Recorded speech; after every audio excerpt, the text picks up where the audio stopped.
sick. I'm gonna make you sick of me. Then I'm gonna give you the antidote. Hey, hey,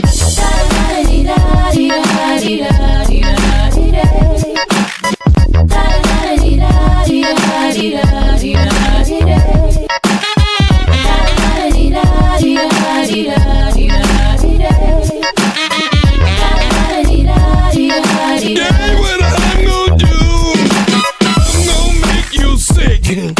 I'm gonna make you sick of me. Then I'm gonna give you the antidote. Something to make you feel better. I'm gonna make you sick. I'm gonna make you sick of me. Then I'm gonna give you the antidote. I got that funk for your ass.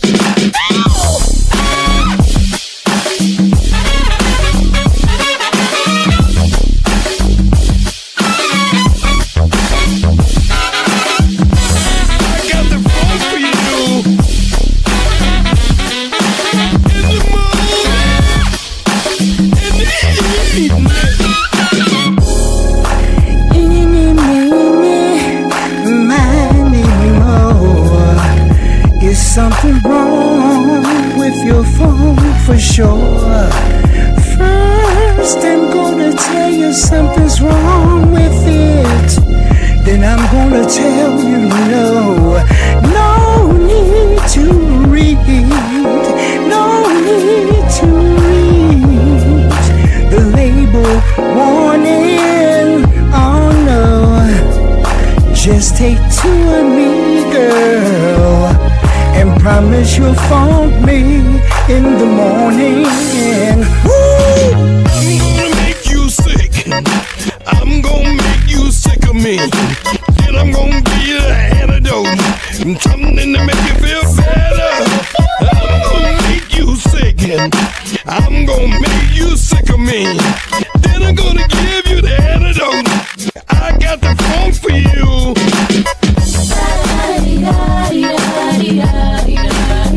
I got that man for your ass.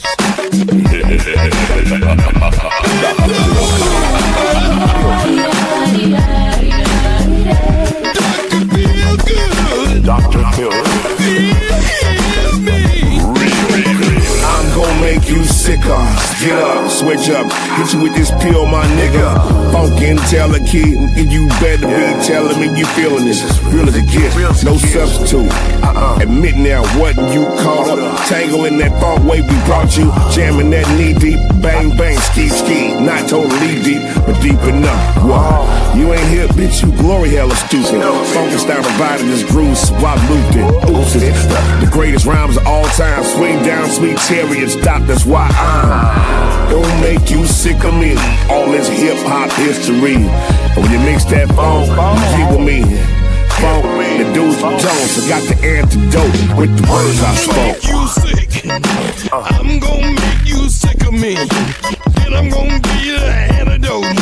Something to make you feel better. I'm gonna make you sick. I'm gonna make you sick of me. Then I'm gonna give you the antidote. I got the phone for you.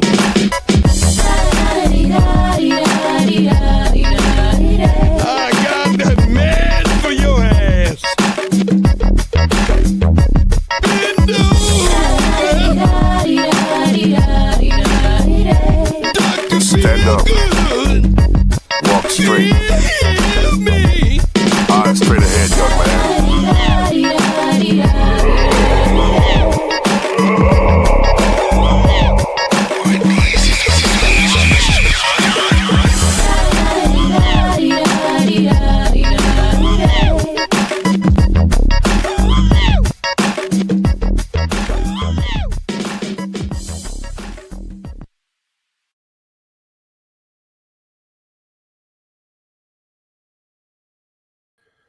Oh, yeah, we got one for you today.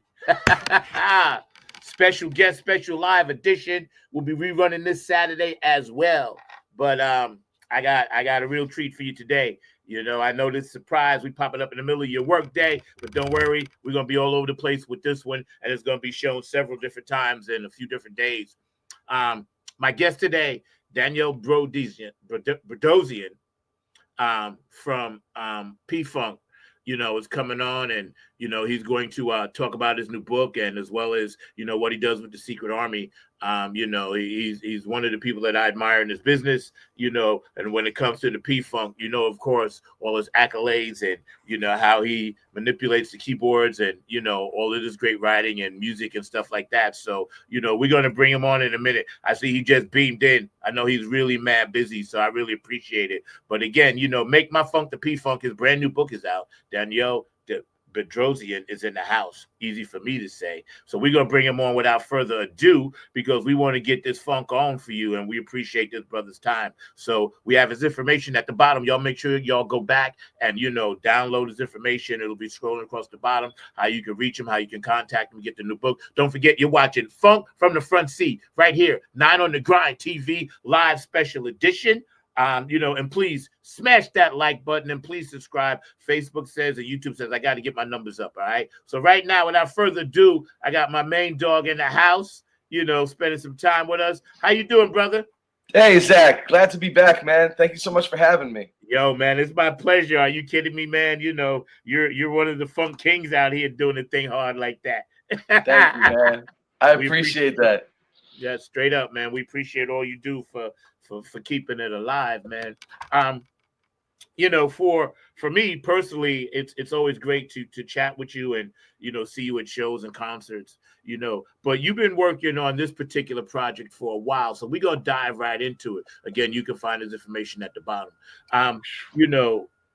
Last time you were on, you were talking about this book, and we've been in contact here and there. And over the years, you've been compiling this book, right? Mm-hmm. First of all, the title. Why did you want to title it "Make My Funk the P-Funk"? What was your thought process with that? Yeah, so it's great talking to you again, Zach. Thanks again for having me on. Glad to be back here. When the first book came out, it came out in September of 2023. The authorized P-Funk song reference, and you and I talked about that when it came out. I think at the end of 2023, correct. And it did really well. I'm happy to say the publisher, it became their bestseller. So they ended up getting bought by a bigger company, Bloomsbury, which is an even bigger publisher based in the UK. And a lot of this success is, I'm happy to say, the result of my book doing really well. So my book became a bestseller for them and caused them to have more success.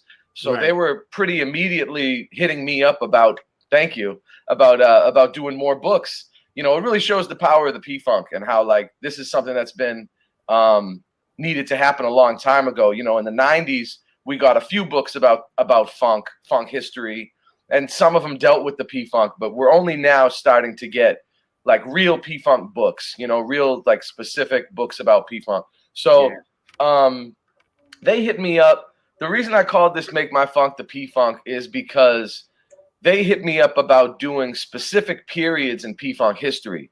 So now they said, Danny, the hardest work is over. You did the big book.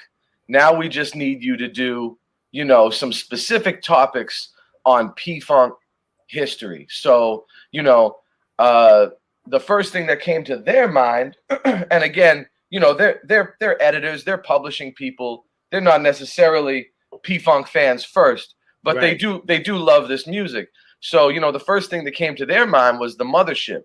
Danny, how about a Mothership book? So I said, okay, a Mothership book, huh? So that was their offer. And I said, I had to think fast, because I was kind of I wasn't all the way into that idea, because I know our fan base, and I know that every single person, Zach, has a different experience with the Mothership, what it means, what their first time was when they first saw the landing, maybe in 76 or 77, or maybe it was 96 or 97, and they have these very specific ideas about what the Mothership means. I said, I'm a musician. I went to school for history. I think it takes a philosopher to write a book like that. Because everybody has these real transcendent ideas about what the Mothership is, and true that. So yep. I said, how about a 1975 book instead? And they said, okay, well, what does that look like? What does that mean? I said, well, you know, Mothership Connection comes out at the end of 1975, but that's only a third of the story. You know, you've got Chocolate City in April, changes the whole game. You got Let's Take It to the Stage also in April, changes the whole game again. And then, and you know, they really set the stage for what happens in Mothership. And I said, and more importantly than that, 1975 is the only year where this band starts out in station wagons and ends up with platinum. You know, that's the only year that's like that. There is no other year, you know. So I felt like that's the paradigm shift. That's the culminating moment. You know, it's not the high point. The high point is 78. You know, it's not the first year of number ones. That would be, you know, like 77. But this was the beginning of platinum, and it was the shift from, like, you know, they were charting and stuff.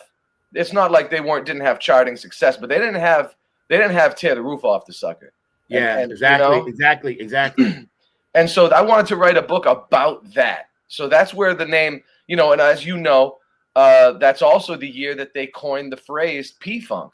P-Funk, yeah. So I just thought that what a great year to start with, because they want me to write more books in general.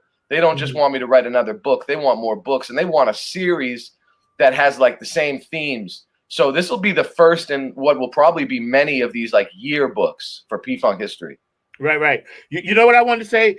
You know, because when you said something and I was just taking notes from my phone, I always do that. Yeah. You said something very specific, and this is true.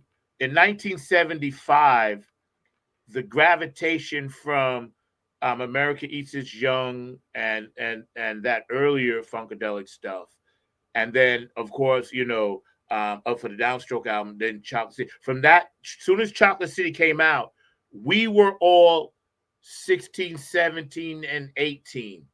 So it gave us a sense of the Black Power movement, number one. Right. It gave us a sense of, wow, they're making this music just for us because they dress like us. The raggedy jeans, the nappy hair, the afros, they're singing to us. So it was almost like hip hop did with the first group of hip hop people.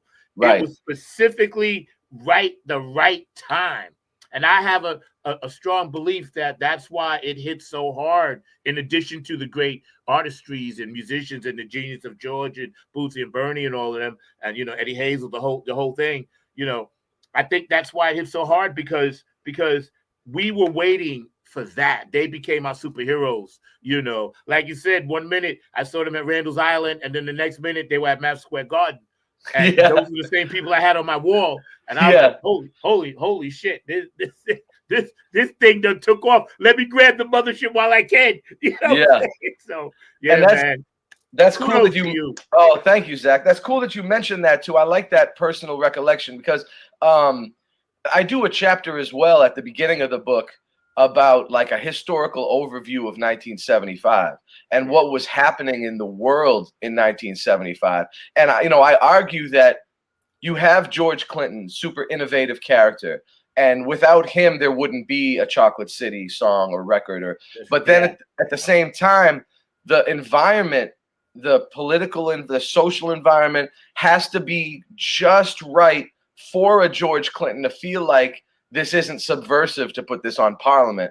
Because, if this wasn't a Funkadelic record, and Parliament had already, by the time of Downstroke, Funkadelic always struggled on the charts in those early years. But as soon as Parliament drops, Downstroke is a charts, So I think he knew that doing it on Parliament, it was less subversive than Funkadelic. So for him to feel safe doing something like a Chocolate City in 1975, the right kind of stuff had to happen in history in that time in 1975 for that to occur. So I talk about how, Gerald Ford institutes Black History Week that year. It's not a month yet, but it's the beginning of U.S. presidents actually saying anything positive and recognizing the huge strides and the huge contributions of the African-American community historically and contemporaneously in America. So that was kind of a first, but I also counter that with I use real statistical census information, like the U.S. Census demography census, where it shows that Black folks were still more impoverished. They still dealt with much more hardships than the rest of the general population in America. So it wasn't like, oh, things are great now, but there were strides towards versions of more equality. Another one I want to point out is in sports. Arthur Ashe in April, I think it's the same month Chocolate City comes out, or right before, Wimbledon, and becomes the winner at Wimbledon, and it's a major first for the community. Yes, it is. Yes, so you're seeing strides in politics, you're seeing strides in sports, you're seeing strides in music, entertainment, from the community. And so I think like the environment was preparing itself for a George Clinton to be able to release Chocolate City, and not just on Funkadelic where it won't make as much of a splash, but on Parliament where they were already, selling more records. Yeah. It's funny you say that because see, now what we used to living in New York, we used to go to Jersey to buy our Funkadelic albums because they rarely sold them on Long Island. They sold Parliament, but they didn't. It was hard to find Funkadelic, so we used to get on the train, all of us together, get our little allowance, and ride into the city, hop another train, ride into Jersey. Sometimes we could find them in New York City, if we looked around. But we knew that they were based in Jersey. We was like, and out of Ohio, but we was like, let's go to the source. Every record store in Jersey will have it. And, that's true. And in '75. When that album came out, there wasn't a person that was in our circles that didn't go buy that album on Long Island alone. Chocolate City, just like chocolates, because it spoke to us in a way that James Brown said, "Say it loud, I'm black and I'm proud," but it spoke to us in a way that was us. James was always James, but we were that. And to follow that up with, of course, Let's Take It to the Stage, the Exorcist that came out, the Linda Blair. We was like, oh my God, they're going for it. And I tell you, we're hanging out today, man, with my dog Danny Bedrosian, man. He's gracious enough to spend time with us. Fun for the Front Seat, 9 on the Grind TV. Subscribe, smash that like button. When we heard Ride On, and then in turn we heard Let's Take It to the Stage, and it just messed our minds up, so badly that we was instantly hooked. This is before we got the P dropped on us with Mothership Connection. So we were expecting Mothership Connection, not knowing how or what or when, but we were like, yo, be on the lookout for their next shit, because Chocolate City dropped so hard. We was like, yo, their ascension is going. When we think about, Let's Take It to the Stage, it was so cool to hear them talking shit to the other bands on the record. Totally. And we loved all those other bands. Yeah. We said, damn, who's this George Clinton guy? He got some sense. He got some sense, bro. Because he's like, fuck you for that. And it was so dope. We was like, yeah, that's right. Snoofers, tell me something. We was walking around repeating the lines, man. What did you think about all of that when you first heard it? Yeah, that stuff really blew my mind. Because that's my favorite album of all time. Not just P-Funk album. That's my favorite. And a lot of people know that. And so, I wasn't going to write a book about 75 without an entire chapter dedicated to Let's Take It to the Stage, because just the music, the concepts, the lyrics, the lineup, the artwork, everything about it was perfect to me. And that title track, I talk about it in the book, and I describe it in the book as the first legitimate diss record, way before hip hop. And Clinton was doing, Clinton did some songs where he spoke like spoken word, kind of like what the Last Poets did, like Mommy What's a Funkadelic, or Good Thoughts, Bad Thoughts, or But some of March these to other the Witch's Castle. yes, exactly. But then there were some other ones where he was really rapping in meter, you know. Yeah. And let's take it to the stages, you know, like Loose Booty or Whole Lot of BS or those ones. You know, Let's Take it to the Stage is another one of those ones. Again, 3 or 4 years before Rapper's Delight, and doing like diss records, like not even, you know, Rapper's Delight was like, yay, hip hop, you know. Word. Let's Take it to the Stage was like Earth, Hot Air, and No Fire, you know, like Yeah, they were yeah. going in hard on these other bands. Yes. Now, the cool thing about it too is that, you know, George came from that world of like Iggy Pop and the MC5 and all those like hard rock bands from the early 70s and late 60s, and their whole thing was shock value. Yes. So George knew the power of shock value on the radio. He was Yes. even smart enough to make Let's Take It to the Stage a single, but it was just too far ahead of its time to chart anywhere above number 89 on the R&B charts. Again, he's rapping way before rap. He's saying some bad words, and he say, you know, funk used to be a bad word. I think it still was a little bit of a bad word on the radio at that point. So like Yeah. they weren't going to blow up on a song like that, but it was an open challenge to the other bands. And the challenge essentially wasn't we hate you. It wasn't we don't like you or No, we're not making at fun. all. It was in love and jest. And Yeah. like what George really wanted was the other bands to come back. And in my opinion, the only one who came back the way George wanted is Kool and the Gang. Yeah. Because they did the, you know, Ladies Night. And the lyrics, you know, touch on Mothership Connection as like a jab, but it's a friendly jab. And it's, in other words, they understood the assignment, you know, like Kool and the Gang isn't my favorite of those other bands, you know, but they understood the assignment. They understood George was trying to create waves for all the funk bands, 75 and 76. All these groups are still funk bands. None of them have sold out yet. They're all still doing the thing, riding the wave. 75 was still, you know, Kool and the Gang and Earth, Wind and Fire. None of them had really softened yet. They were still pretty hard, you know. And you know, it's funny you say that because and you're right, he was first, because when you listen to a Morris Day and the Time and what they started doing, they got that straight from George, how they went into that diss mode about shit. Yeah. Because when we heard it, we was like, you know, P-Funk was always separate from, you know, we've seen the Earth, Wind and Fires and Chaka Khans and, you know, Kool and the Gangs and, you know, Motherfucker. We've seen all of them because all we would do is go to concerts. That's all you could do back then. There was no real YouTube and there was no social media. When you got your information, that shit was spit on you from the people doing it. Yeah. You know what I'm saying? Well put. Yeah. You know what I'm saying? So we got the sweat on us, bro. And we knew that being a part of the P-Funk world, which I am blessed to be, man, in that orbit, we knew then, like, yo, this shit is going to stand the test of time. This is our Miles Davis. This is our, you know, Billie Holiday. This is us. Yeah. And as things progressed, and, you know, we look at how brothers like you come in, you know, taking the torch. What was that like to take the torch from such an amazing genius, the Bernie Worrell? Yeah.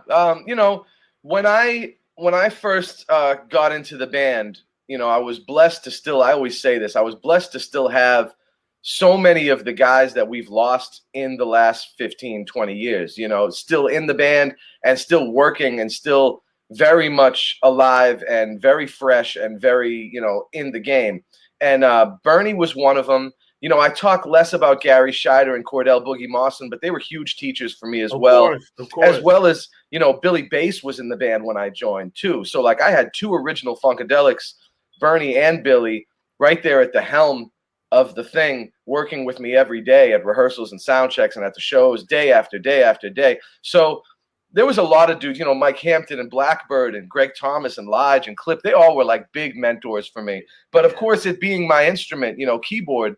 Yeah, and that's specifically Bernie, asked, Bernie being, you know, such an influence on me. And then when I came in, he saw two things in me. I can say that I was actually talking to a good buddy of mine from Boston last night about this on the phone. I said, you know, Bernie saw two things two things in me. He saw that I was a classical musician, which is exactly what Bernie is, and he saw that I had the feel, because he'd always say, "It's the feel, Baba. It's the feel," and you just have to have the beginning of that, and just really, he was like, "We're just going to develop that. You have the feel already. We just need to put that right on Front Street. You've got the technique." And then he started just training me, and it was hard. It was hard. It wasn't easy work studying under Bernie Worrell, even for someone who had been playing piano. By the time I started working for Bernie, I was 22 when I first started mentoring under him. I was 22 years old, which means I'd been playing piano for 19 years by that point. So it wasn't anything new to me. I'd already really been very well trained, but he had really drilled into me. He had basically, every song has a part, the bridge, the main, the verse, whatever, chorus. And in every section, Bernie would have 4 to 6 variations that he would play that one section, right? Then he would have 3 inversions for each of the chords. So you got like the 4 to 6 variations, but you can invert it 3 different ways. So you're looking at between 12 and 18 different ways to play each single part in every song. So he was making me learn like 12 to 18 different ways to play every part in every song, and standing over me like at the shows, making sure, no, don't do that one. You need to know where to put these. You need to know where these go, and it's all like such minutia, like super intricate, like these are things even some of the other musicians weren't doing on the other instruments. You know what I mean? This is like some crazy Bernie stuff, and it was an amazing bunch of years working under him. It was like really incredible. And yeah, the Wu master. I mean, like it was like nothing I had. It was very much like studying under my dad. My dad was the same way. It was super strict, classical. He expected results. He expected you to get it right. So it was that kind of thing. But I mean, God, what an honor, because I remember his technicians, and Bernie would keep a couple techs at all times. His technicians would say, he ain't never shown this shit to nobody. The stuff he was showing me, he was like, he ain't never shown this to a damn person ever. He's like, he really likes you. And Bernie really showed nothing but love to me. Yeah, I got a chance to talk to him a few times, man, when I was hanging out up there, when Sheila had brought me around, and Amuka Kelly obviously now. But, to get back to what you said, because obviously all the other great musicians in the band made the band, and all the P-Funk ladies as well, because we don't talk enough about them. And I got a chance to hang out with Dawn and Belita, and really absorb when I was like in my little orbit. And then that's why, hence the Nappy and Funk Army. George and Boosie told me start my own band. We played at his birthday party, and he said, "Nah, man." He said, "I got enough drummers." He said, "Start your own band." And true to form, he was right, about that, and I thank him to this day for that. So George, if you're watching, thank you, because I did start my own band, and we still funking. And getting back to the book. And thank you for that, because I didn't want to leave certain things that I had notes. And if you see me looking, I'm not ignoring you. We're hanging out today with Danny Bedrosian, because I got my B's and D's screwed up. But P-Funk, All-Star, the Secret Army, author, father, husband, mentor to many, friend to many, known all throughout the world for what he does. And we're gracious to have him today on Funk from the Front Seat Live, an exclusive, a special, which will be rerunning this Saturday at our normal time at 12 o'clock. What I wanted to ask real quick, because I have to mention this, I'm working with Guy Curtis now. Not Charlie. He's in my band now, right? Yep. And he was like, I have to tell you for him. He said thank you, because we were reading the book and his name popped up in that edition thing. Yeah. So that was cool, So Guy, I got your plug in, bro, man. I'll see you Friday. Guys in the new book too, because I did like a real special thanks to everybody who had been in P-Funk at the special thanks at the top of this new book, and it's got everybody in there in alphabetical order. So, Guy, you're in there too. So, wow, we man, ain't forgetting. Ain't nobody getting forgotten about here. Okay, this is So tell me now. This is why, we getting into the B block now. That's the A block. Smash that like button. Please subscribe. Let's get into this. Okay. We talked about the title and why. And, thank you for explaining that, because a lot of people that are laymen, they really need to know that. And to you and I, it may sound like, oh, why you need to know that? But for some people, because people still don't know what the P stands for. Exactly. And I get them all the time. I was like, Plainfield, son. You know what I'm saying? So, nice. But the why you talked about, but the research. Tell us about the research. Pen to paper. Yeah. First time. So what I did with this one, much like the first book, I needed to seek out a bunch of interviews. So I decided, primary source interviews, that's the way to go. Me interviewing them myself, getting, recording it and getting these quotes. And unlike the first book where, I just recorded the information they told me, because it wasn't really like for an interview. This information, you're getting it in their words, So I talked to a bunch of the people that I talked to for the first book, some of the same folks, because they were involved in these 3 albums. The obvious ones, George Clinton, Mudbone Cooper, Michael Hampton. I got like some of the back stuff from Archie Ivy, who was George's manager for 50 years and still is. I talked to band members from that period. But I also got a few of the guys that I wasn't able to get for the first book. So I got a really good set of interviews that I did personally with Fred Wesley. And that was huge for this book, And because for him, he experienced a massive paradigm shift in 1975. That's the only year that Fred Wesley plays for the JBs and then P-Funk in the same year, So a lot of all the stuff that goes on there, he gave up some really cool stories. And then I talked to folks like Reggie McBride, who's like a little lesser known, but he's super important in the P-Funk thing because he played bass in addition to being the bass player for Rare Earth in the mid-'70s. He also, and he played on a million people's records, Stevie Wonder and all kinds of artists. But Reggie played on Good to Your Ear Hole and Stuffs and Things on the bass. So he was, so that's him on bass on those 2 tunes. And so getting to talk to him about the recording process for the Let's Take It to the Stage album and like what went down, who was there, a lot of cool studio stories and stuff like that. So that's sort of how I started it. And then I wanted to take some of the information that I'd gotten from the first book and just update it. So like I added the personnel info from the first book for those 3 albums, but there's some kind of corrections and some updates that I added to it. And then I got like all the charting information, because one person had said to me, oh, I wish you included all the charting information in the first book. And the reason I didn't, I talked about in the introduction, I said, it's just space, like this thing would have been 1,000,000 pages. The first book would have been 1,000,000 pages if I included everything that I wanted to include. But on this one, in between there's a chapter about the first 20 years before 75, and then there's another chapter about the 50 years after 75. Between those 2 chapters and the 3 album chapters, you get all the charting information from Billboard. What number the albums made it on, pop, R&B, UK, dance charts, and on, and the songs themselves. So you get to see exactly what charted where, because people had asked me, they wanted that, So I did that. I did some crazy research into the samples on those 3 albums, how many, and so there's a whole chapter in the appendix about the samples on those 3 albums, like what songs sampled those songs on those 3 albums. So, and that was a huge research project. Because they are the most sampled. Oh my God. Yeah.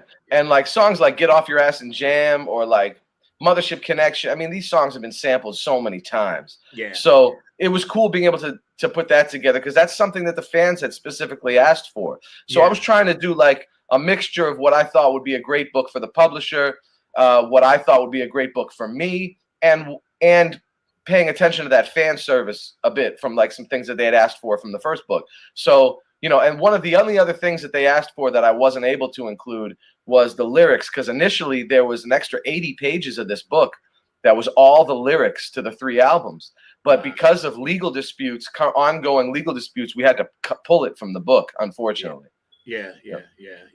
You know, and you know, thank you for hanging out today, man. I appreciate you. Yeah, Zach, thank you for having me. Amazing, man. Let me tell you something. This is something that, you know, a kid like me would be dreaming of when I was little, and now I actually get to be a part of such an amazing journey, because I look at the whole P-Funk experience, no matter where you are in it or doing it, it's a journey that we've all been taking together. You know, since the time the mothership landed, swooped us up, cloned us, you know, the whole bit. So we've all been taking this journey. Kudos and shouts to those that have transitioned on, because we love you to death, man. Yes. Still carry your spirit with us. Partially because, you know, we were designed to do this, you know, and partially too because there's a love of this.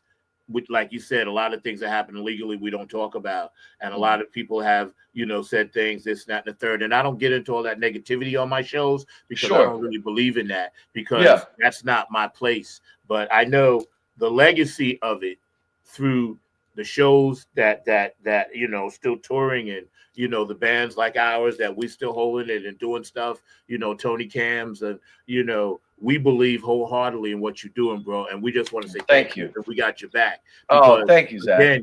Again, yeah, this is a journey we all taken together, man. And when we all look back one day, we'll all be part of this journey, no matter where we are in the quilt.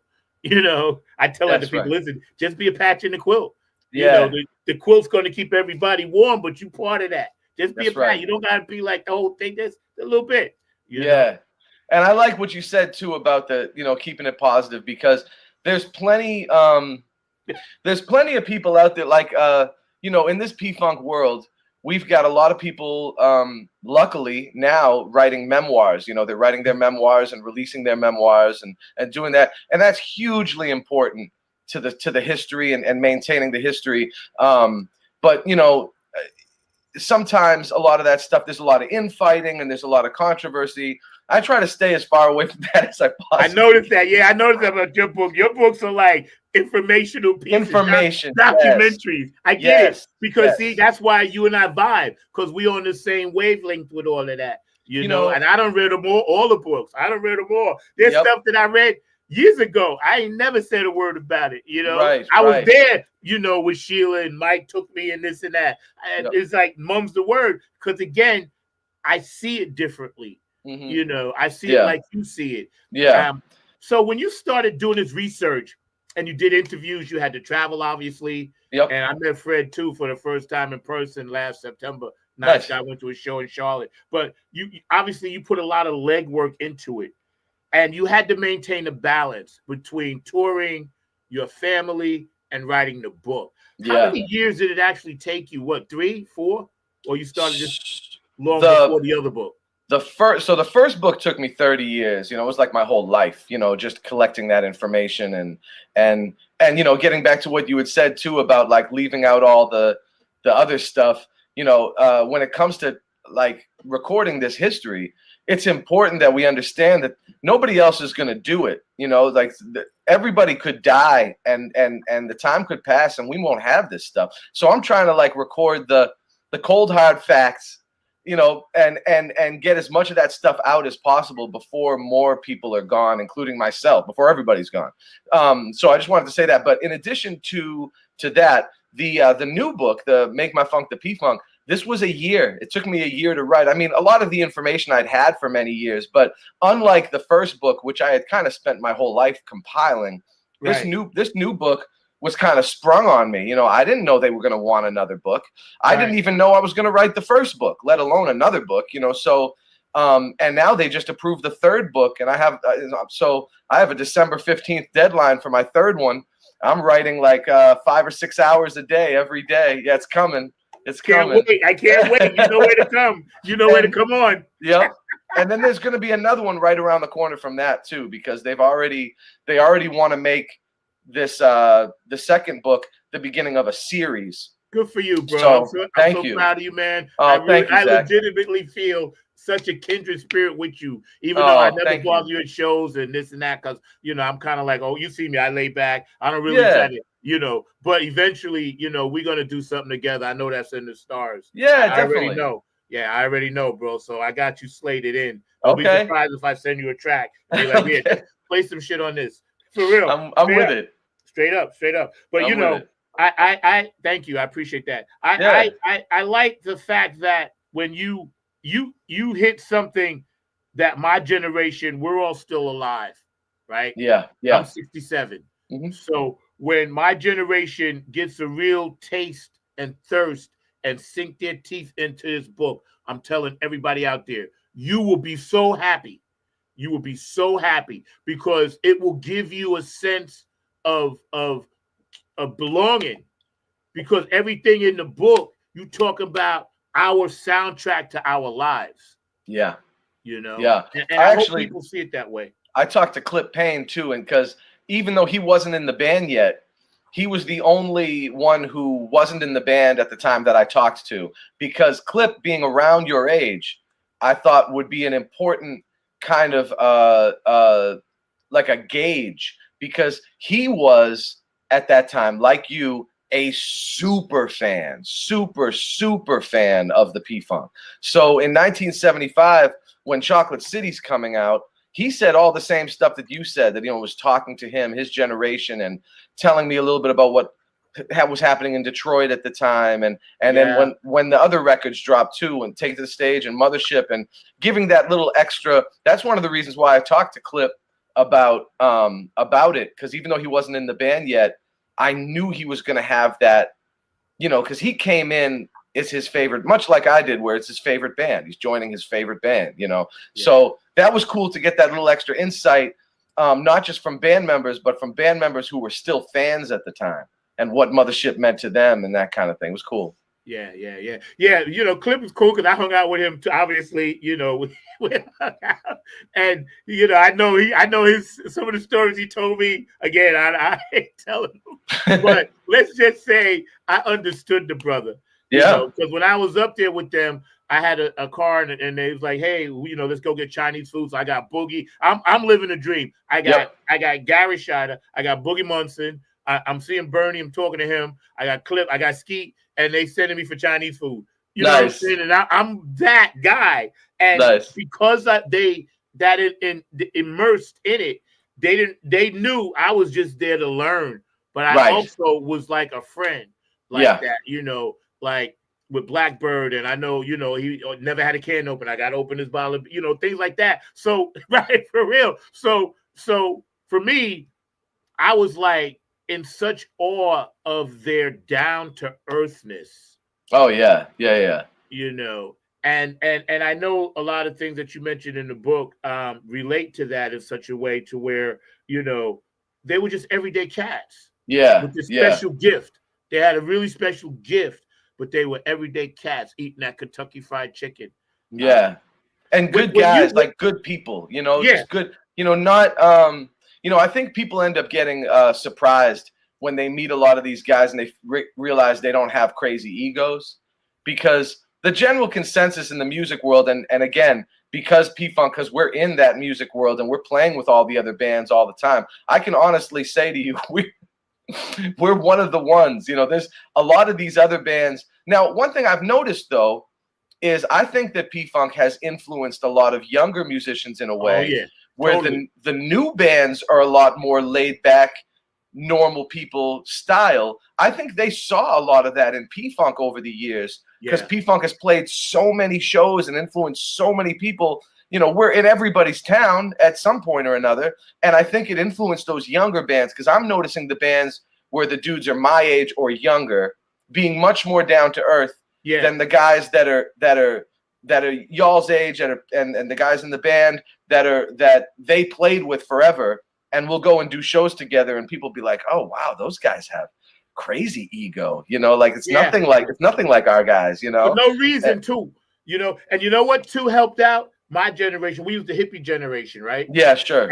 And because P-Funk and Grateful Dead, and it was like that was the North and South. You know, maybe Earth, Wind and Fire, and somebody else was the East and the West, but that was the North and South. And when I saw the merger start, the real merger, It Yeah. went very slowly at first, but then all of a sudden, you see Deadhead shirts at P-Funk shows and P-Funk shirts at Deadhead shows. Right. That's when I knew, like, this thing has become globally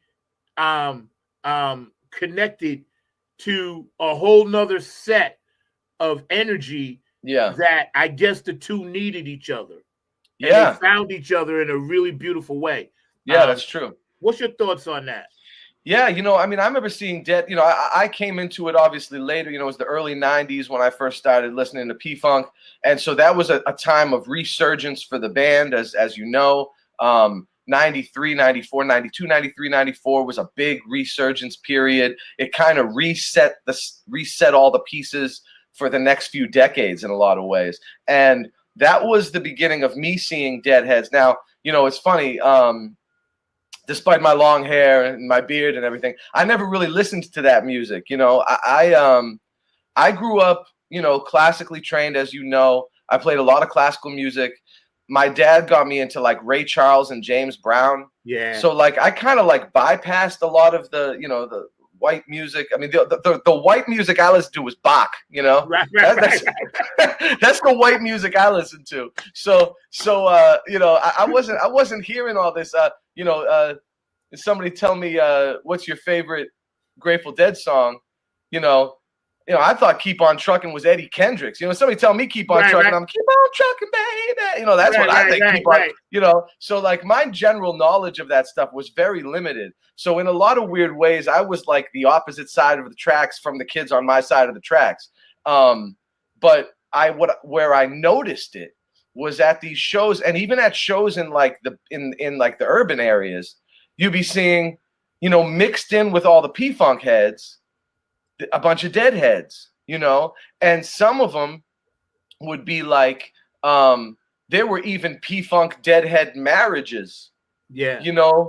P-Funk guy and a Deadhead chick, a Deadhead guy and a P-Funk chick. Right. And they'd be talking about stuff. And I'll never forget standing behind in line at the Palladium in Worcester when I was probably 16 years old. And the guy was like, America Eats Its Young, that was like the Dead.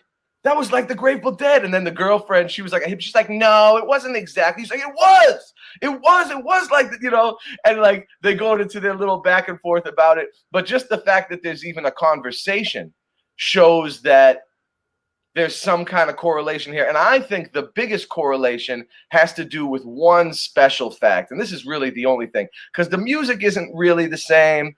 The scene isn't really the same. The big thing that connects them is that both of those bands were famous for playing a very long time and jamming out in this thing. The only difference is that Grateful Dead, it was really loose. And P-Funk only looks really loose. Yeah, exactly. That's It's not.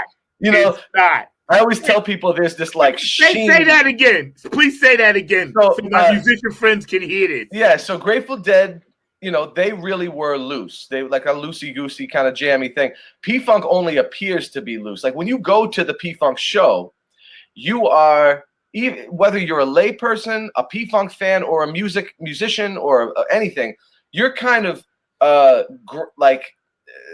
cast aside by this sheen in the front of yay, hey, dancers, singers, people from the audience are coming up on stage, and jugglers and puppets and squirt guns and whatever, right? And then like if you look behind all of that, you'll see about 10 dudes working like they work in the Ford or Chevrolet factory. Like, Right. super concentration, exerting every bit of, you've got some dudes who have been doing 45 years in those positions. It's like working in the factory for 45 years, Yeah. and like a lot of people in music don't equate it that way. But when it comes to P-Funk, it has to be equated that way. That's right. The rhythm and the horn section, those are industrial jobs. Yeah. I always said it's diesel. It's diesel. P-Funk is diesel. Yes. It's diesel. And And the modern day parliaments, if you will, the singers give a good front ground impression of it's the party, and that's their job. But it's our job to be the blacksmiths and the construction workers back there and just pounding that stuff the down. front line. You the offensive line. I get it, bro. Right. I totally get it. Because I used to Exactly. call. This is true. I used to play drums for a lot of bands, and the singers, man, and I'd be like, man, y'all are quarterbacks. Yes. Yes. Y'all are quarterbacks. We doing the work back in you quarterback. Yeah, it is a lot of that. And, they have a role, a very important role to show the audience this is a good time. And George is the conduit between the audience and the band. He's connecting those two things. He's doing it in like a mixture of math and magic, the way he does it, but he's organizing the singers in a way where they are purporting that thing on purpose. Like it's supposed to be the magic and the party and and then in the back is the concentration and the just the crazy, decades and decades of study, is what goes into those rhythm section and horn section jobs. That's right. Decades of study. I gotta say, man, again, we're hanging out. So glad to be with my dog. You can find this book right now all over the place. Make My Funk, the P-Funk. Mr. Danielle on the front cover, the Drosian. His information is at the bottom. You go to all his pages, you just Google it and it will pop up. Yes. Very interesting stories, a lot of information. Tell us a little bit more about the historical insight about, some of the major players in the book that didn't tour. Yeah. Because people always want to know that. Right. So so in the back of the book, in the appendix, I include a band bio section. So it's got all 50 of the people who were involved in those 3 albums. And it was interesting. I did a count last night.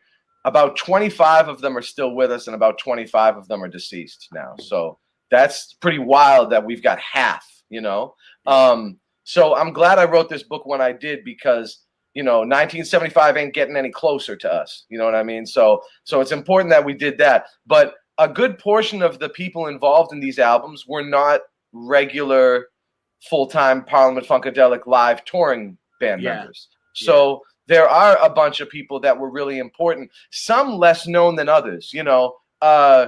When you get to something like Chocolate City, you have some tracks that were recorded much earlier. So I Misjudged You and the track that was added on to the remastered version, Common Law Wife, both of those were cut for America Eats Its Young. Right. So you have some of the America Eats Its Young guys on Chocolate City, which obviously they weren't in the band anymore, like Prakash John, who is a bass player. He played on If You Don't Like the Effects, Don't Produce the Cause.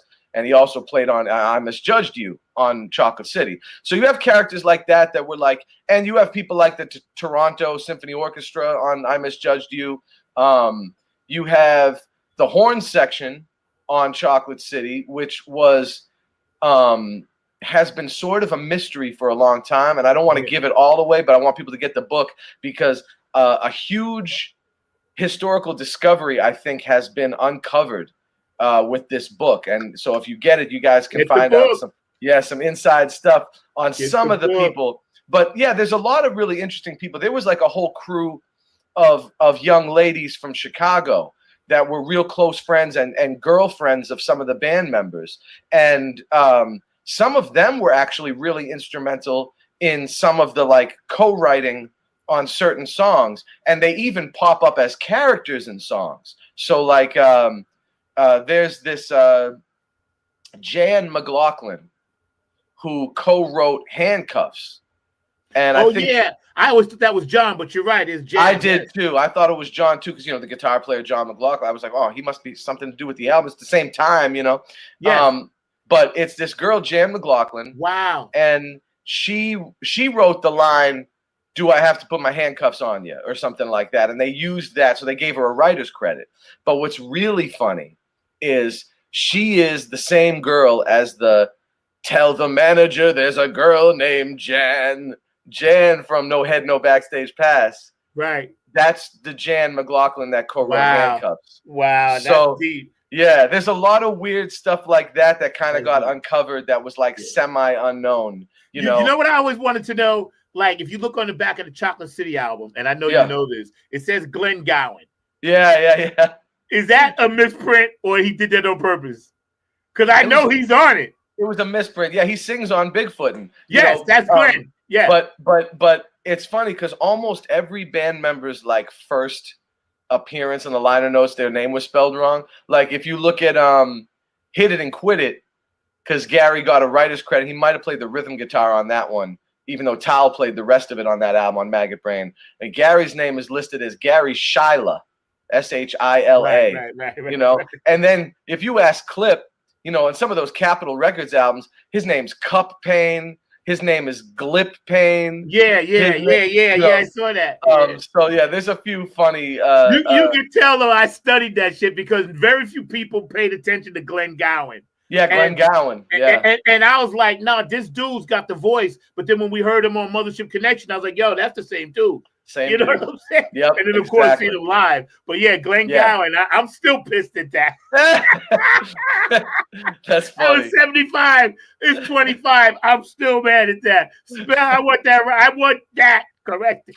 I know. Even on the remastered versions, it still has the misprint, which is yes. I demand in the P-Funk court of law. We for real.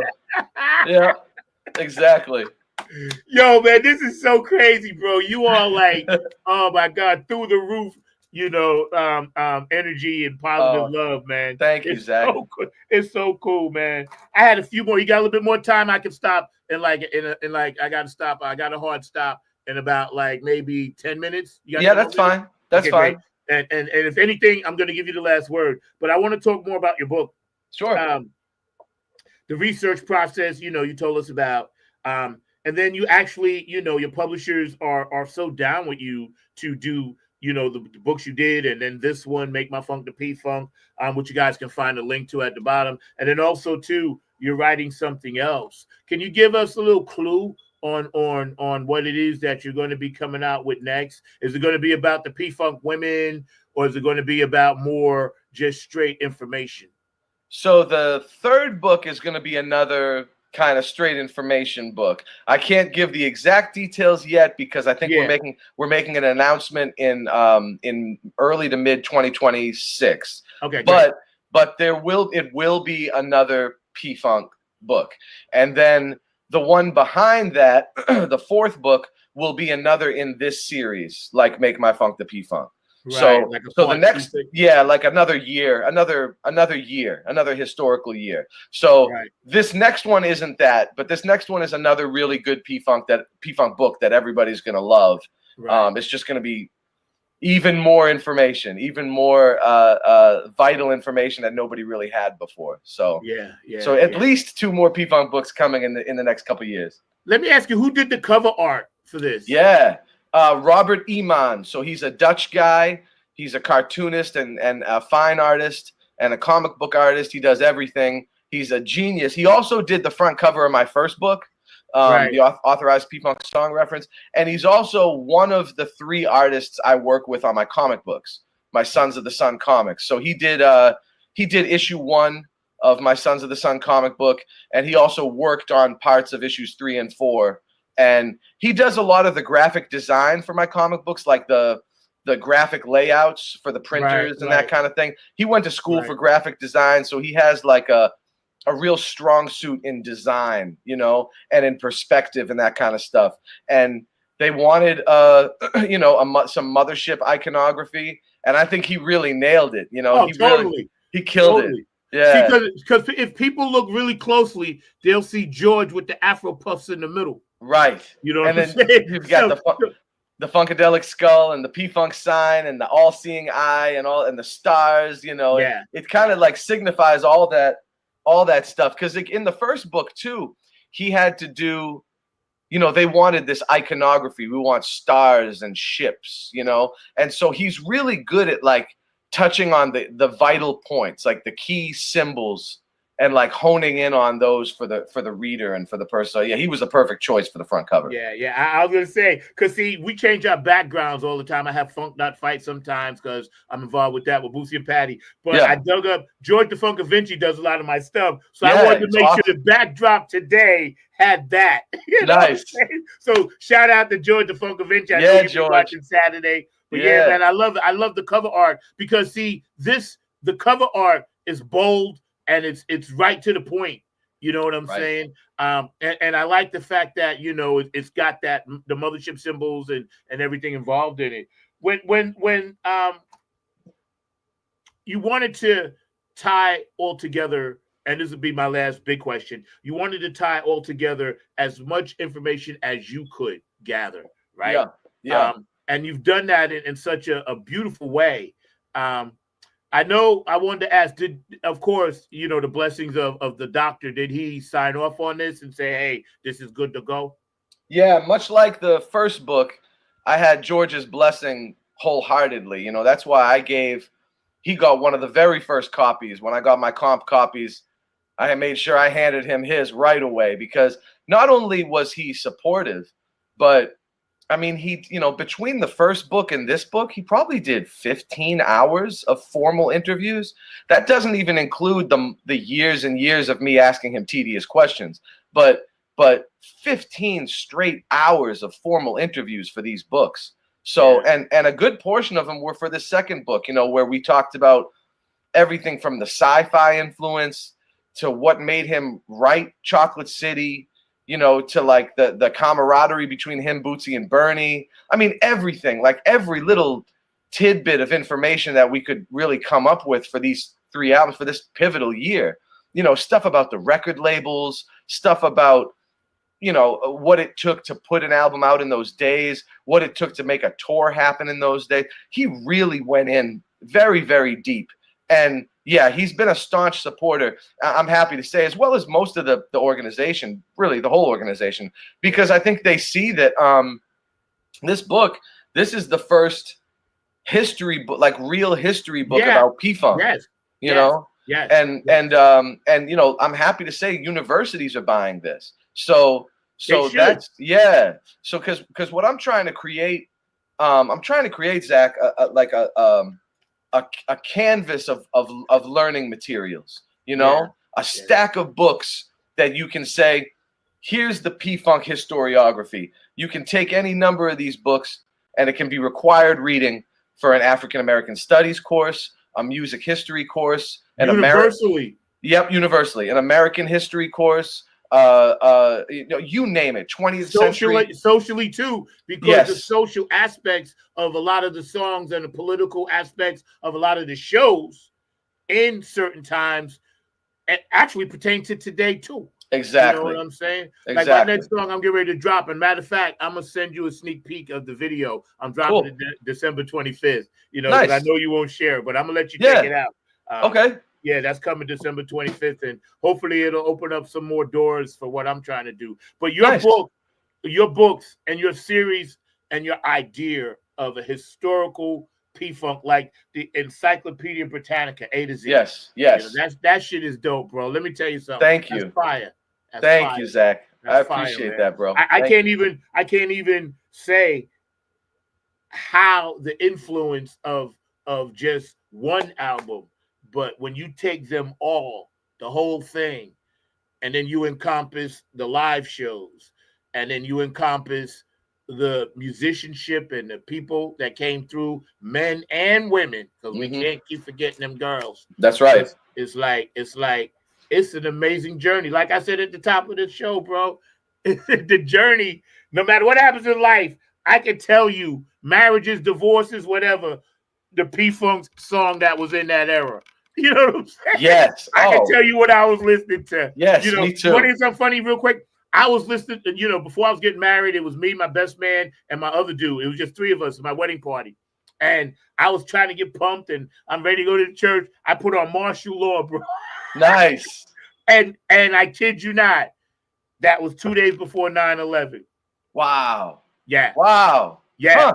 Yeah, right. Yeah. Think about that. I was like, I got it. I just picked it. I put it on. I was jamming. I was going out the door. I was all pumped up. And then 2 days later, and I'm not saying that as a sad note. No, I'm just no. saying the mindset of Yeah. me as a funk fan, I was like, yo, I'm ready to go get married, bro. It's going to take Nice. martial law for somebody to stop me, Right. But yeah, every song, every era, every musician, that plays a part, man. Like the universe is so good sometimes when it comes to things like this, man. Yo, man, we've been hanging out. It's been an amazing interview. I'm going to give you the full screen. So I want you to, actually say anything that you think is going to be pertinent. And then also, plug the book a few more times. So I'm going to let you talk for. Cool. Thank you, Zach. Thank you so much for having me. It's always such an honor to be on your show. And I hope I can come back again when my next book drops or when something else happens. But I definitely want to recommend that people they recommend it for their local public libraries, because libraries will stock this book if you recommend it. And also, if you go to college, recommend it for your university bookstore. If you go to high school, recommend it for your school library. And if not, recommend it for your local brick and mortar, because Barnes & Noble, Books A Million, they already have this book on back order. So all you have to do is walk up and say, hey, there's a book, Make My Funk the P-Funk. I want you to stock it in your store, and they'll do that if you recommend it. So I highly recommend you guys recommend it for your brick and mortars. But if you want to pick up the book, you can get it anywhere books are sold. Amazon, the publisher is Bloomsbury. You can get it from bloomsbury.com. But I also want to put out there that I am selling inscribed, personalized author editions as well, that you guys can get for $50. And you can just send it to my Cash App or my Venmo. Cash App is $Danny Bedrosian, and the Venmo is @Daniel Bedrosian. And you can just send that, and every order comes with a free gift, and you'll get it signed, inscribed, personalized author's edition of the book Make My Funk the P-Funk. So that's kind of a cool way that you can get it if you're interested. Thank you so much for supporting, and I hope you guys can check out this brand new book, Make My Funk the P-Funk. Yo, man, again, we can't thank you enough. We've been hanging out today. Special edition of Funk from the Front Seat, which will actually be live now. We'll be going on Saturday. This brother will be talking about it. Or everybody that's watching, you should know that this is a must-have. You got to get it. It's a must-read. And there's so much information that this brother brings to the table. Being a ambassador of funk as you are, and I'm a funk ambassador as well for Bootsy and Patty's, the Club Funketeers. But being an ambassador of funk, the universe has blessed you in such a way to where we all thank you for it. And those that don't thank you, I'm thanking you for them, because they may not realize what a gift you are to the music business and to the industry, man. So we get ready to get out of here, man. It's been a beautiful hour just like vibing with you. I'll see you probably at some show somewhere doing something, man, because, you're my funk brother, you funk fam. So that's how I feel about you, man. And those of you that are watching, smash that like button and please subscribe. Daniel Bedrosian, Make My Funk the P-Funk. It was our special guest today, and we're going to see him again real soon when he comes back, with his new book or whenever he wants to just come back and chat. Yo, man, the seat is always there for you. So you got it, bro. Thank you, Zach. Thank you so much for everything. And thank you for having this beautiful medium for people to learn more about the funk, man. I appreciate you so much. No doubt, man. All right, bro. I get out of here, man. I'll talk to you later, bro. All right. Talk to you soon. Yes, sir. That was an exclusive with Daniel Bedrosian, man, hanging out, Making My Funk the P-Funk, the book. Make My Funk the P-Funk. And one thing about that brother being true to his art and his craft, this is great information for anybody that wants to buy this book and anybody that wants to know something. This brother knows. So, and it's real talk, signed off by, Dr. George, of course, the master of it all. So it's really, really, really important and part of funk history. And I am so honored and blessed to have been a part of this particular journey with this brother. He's going to be coming back on soon. I wanted to run a few spots because I didn't want to chop up the show with commercials and things like that. So hang out, and we're gonna run a few spots before we get out of here. And I'm gonna bring my producer Mark Lee on, and we're gonna chat a little bit more about it. So hang on one second. Hey, what's up? all my true funk soldiers, club funketeers around the world. This is your host of Funk from the Front Seat, number 9 right here, come to you from the funk universe that I live in. Check this out, man. Smash that like button for Funk from the Front Seat, and please subscribe. We're on every Saturday, 12 p.m. Eastern Standard Time, 9 a.m. West Coast time. Don't forget, man, Funk from the Front Seat, 9 on the Grind TV. Smash that like button and please subscribe, man. We need it all to come together.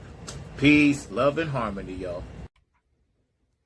It's Peppermint Patty. Hello to everyone, all of our club funketeers all around the world. I want to say this to you.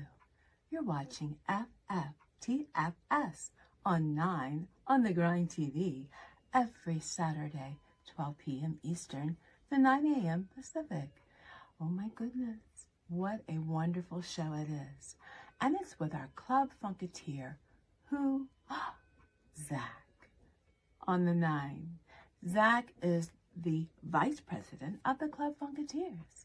So we lift him up every day, and we thank him for keeping the funk alive. All right, go ahead. Let's do it, number 9, Peppermint Patty. What's up, Royal Funk fans? This is Lisa Love, a.k.a. Alpha Unk Omega, coming to you from Love's Temple here in Southern California, inviting you to 9 on the Grind, Funk from the Front Seat with Zach Robinson.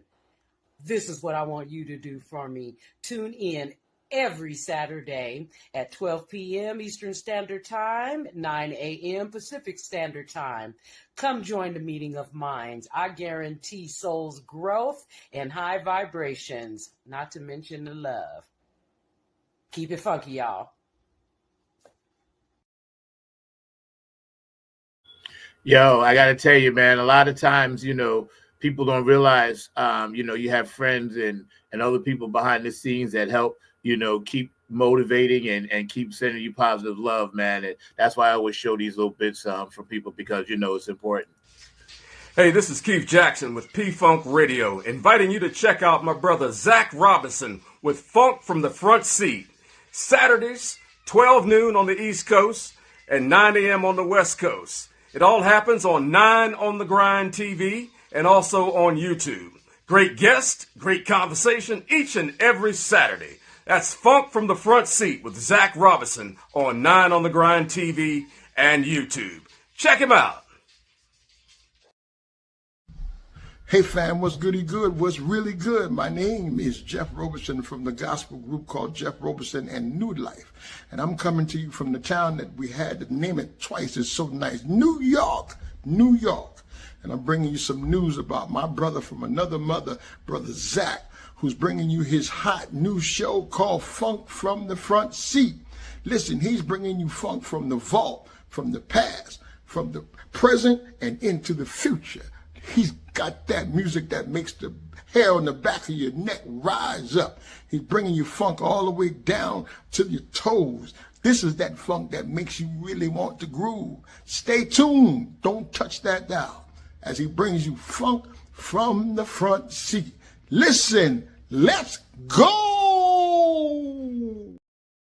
What up, everybody? This is Kevin from the Kevin Harrington Experiment, and you're watching Funk from the Front Seat with my brother, Zach, Funky number 9 Robinson. If you didn't know, now you know.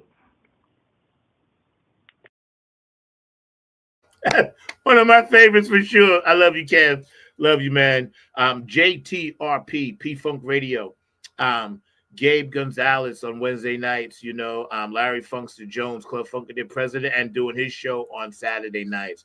Also, David Webb, connected with P-Funk Radio and what he does with the Funk Chronicles Exhibition Center and Hall of Fame in Dayton, Ohio. Y'all need to check that out. Also, Bootsy and Patty, of course, HJ Entertainment, Kanan Jams, Tony Cam and the Funk All-Stars. We will be making an appearance this Saturday up at DC. So we're going to be up there. Oak City Music Collective, Incredible Management. Thank you so much. Afterglow 92416. It was Boogie Munson's birthday the other day. So shout out, Boog. Love you, Donna. Q&A Entertainment, Brooke Cladgett, my funk angel, Dr. Brookenstein, Patricia, Curtis, and George. Thank you for the artwork. DJ Coccolino, Robin Circle P, David Webb, and also DJ Elizabeth in Ireland. Thank you guys for always supporting the show. Appreciate you guys. Cindy K. Lane, Seattle will get him next year, man. Thank you so much. You guys have been amazing. We're ready to get out of here. I want you guys to remember P-Funk, Make My Funk the P-Funk. Great book. Our special guest today was Danny Debrosian from P-Funk All-Stars. And, he really, really, really laid it out without giving away things in his book. And I love that. So we get ready to get out of here on this one. I'll see y'all next Saturday. Peace. Hey, yo, man, what time is it? You know what time it is, man. 2 a.m.? Yeah, man. Man, you know what? What's that? It's 8:46, bro. Wow, that's deep. Yeah, you know what time that is. Yeah, man. Nappy head. Yo. Funk Army. What's up? Stand up. Get in line, y'all. Yo, drop that beat. You know what we gotta do. Yeah, man. We bringing this funk just for you. Repeat after me. Say, you don't have to be the best, just gotta outlast the rest. You don't have to be the best, you don't, just gotta outlast the rest. You don't have to be the best, just gotta outlast the rest. You don't have to be the best, just gotta outlast the rest. United we stand, divided we fall.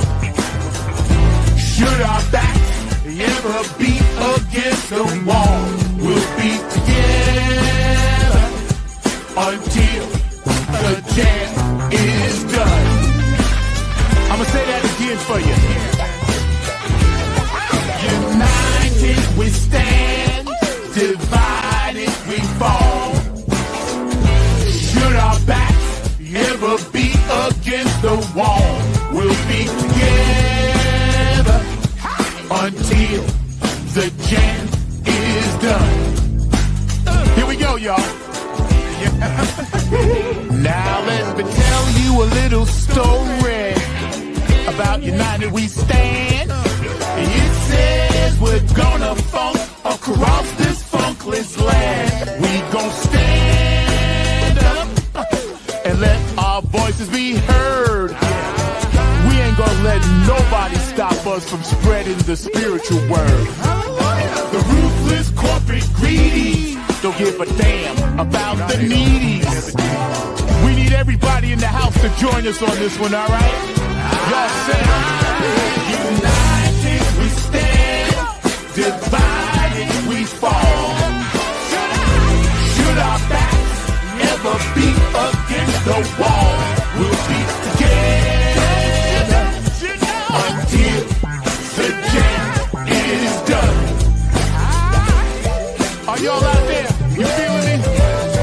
United we stand, come on, y'all. Divided we fall. Should our backs ever beat against the wall, we'll be together until the jam is done. Yeah. Check. 1, 2, 1, 2. United we stand, divided we fall. Funkin' with the poor people most of all, as they poison our mind with food control. Third eye is wise, sacrifice. Wake up and see what they doing to you and me. Keeping a separate product of Illuminati, like the jail cell did my boss John Gotti. Dirty politics and high-priced prostitution reside in all the important positions. Just look around at the injustice in the world. Some forced to live in a deplorable conditions. Watch us, watch what we do. This raps are coming up just for you. So sit back, relax, check out our phone calls. The nappy hip hop army always bumping in your drum. Twitter, tweet, the TikTok. The ruthless corporate greedies don't give a damn about the needies. A movement, genocide and homicide is happening all around the world. Promise me this, promise me that, when all the fat cats stabbing us in the back.